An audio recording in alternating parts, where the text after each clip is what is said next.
6월 넷째 주 큐티 가이드입니다. 이번 주 본문은 이사야 48장 1절부터 50장 11절까지입니다. 이 본문은 크게 세 가지 부분으로 나누어 볼 수 있습니다. 첫 번째 부분은 48장 1절에서 22절까지 말씀하시는 하나님, 두 번째 부분은 49장 1절부터 13절까지 구원하시는 하나님, 세 번째 부분은 49장 14절부터 50장 11절까지 위로하시는 하나님입니다. 먼저 이사야 48장 1절은 들으라는 히브리어 동사 쉐마로 시작되며, 이 들으라, 듣다라는 동사가 48장에서 10번 반복됩니다. 이는 신명기 6장에 쉐마 이스라엘을 떠올리게 하기도 합니다.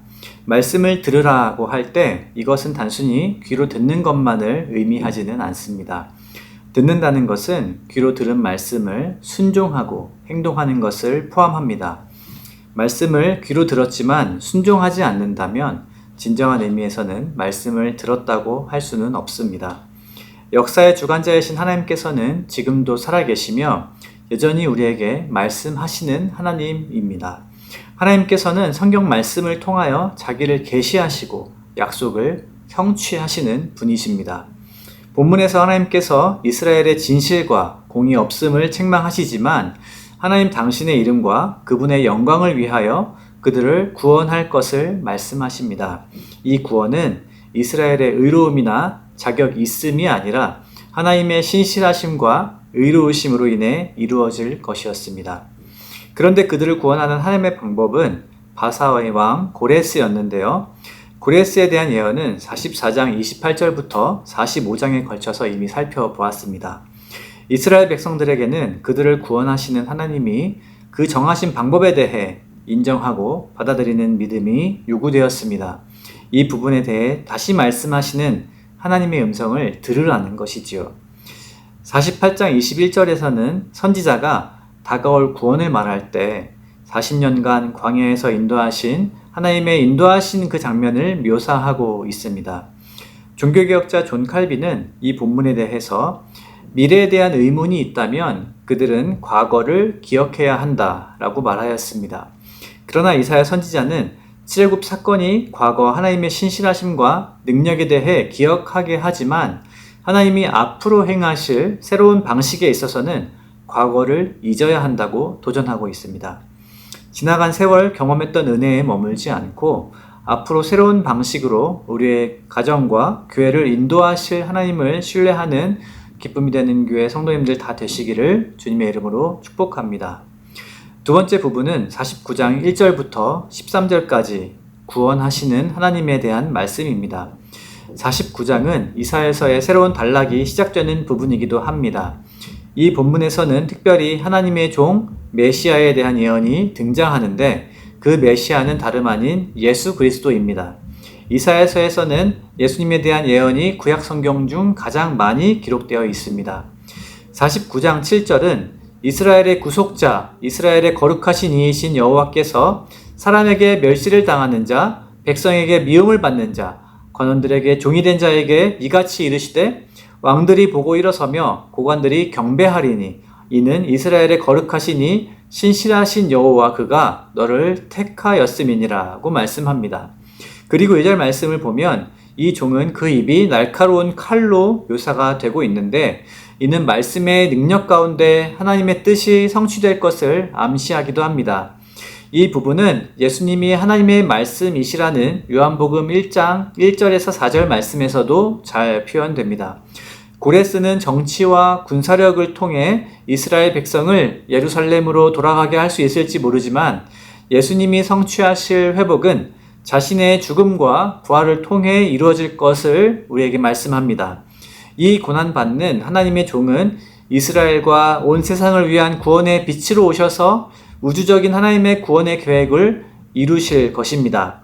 그렇기 때문에 49장 13절은 우주적이며 종말론적인 하나님의 구원에 대해서 찬양하라고 명령하고 있는데요. 49장 13절입니다. 하늘이여 노래하라, 땅이여 기뻐하라, 산들이여 즐거이 노래하라. 여호와께서 그의 백성을 위로하셨은즉 그의 고난당한 자를 긍휼히 여기실 것임이니라. 이사야 1장 2절에서 이스라엘 백성의 죄악에 대한 하나님의 고발을 듣던 하늘과 땅은 이제 하나님의 구원을 노래하는 창조 세계의 일부로 초대됩니다. 49장 13절의 노래하라의 원어적인 의미는 외치라입니다. 노래하고 기뻐하라에 해당하는 이 동사는 시편에서 가장 많이 사용되었고 그 다음으로 자주 사용되는 책이 바로 이사야서입니다.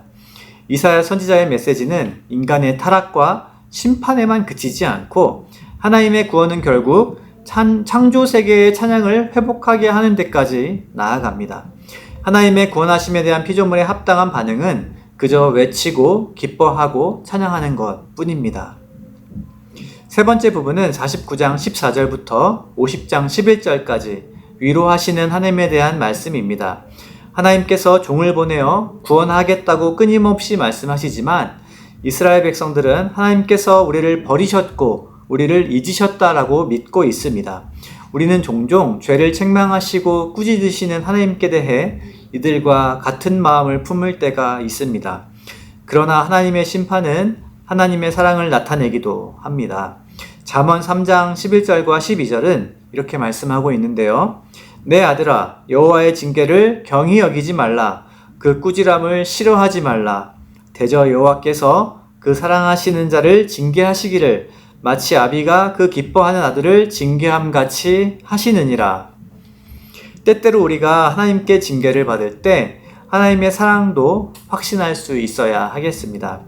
본문 49장 16절은 내가 너를 내 손바닥에 새겼다고 말씀합니다. 우리의 존재는 하나님의 손에 새겨져 있습니다. 그것은 결코 지워지거나 잊혀지거나 변하지 않습니다. 이어서 50장 4절에 학자의 혀로 번역된 이 단어는 배우는 자와 가르치는 자라는 두 가지 의미를 포함하고 있습니다. 배우는 자는 가르치는 자이고 가르치는 자는 배우는 자입니다. 학습할 때 이 두 가지 기능은 거의 동시에 일어납니다.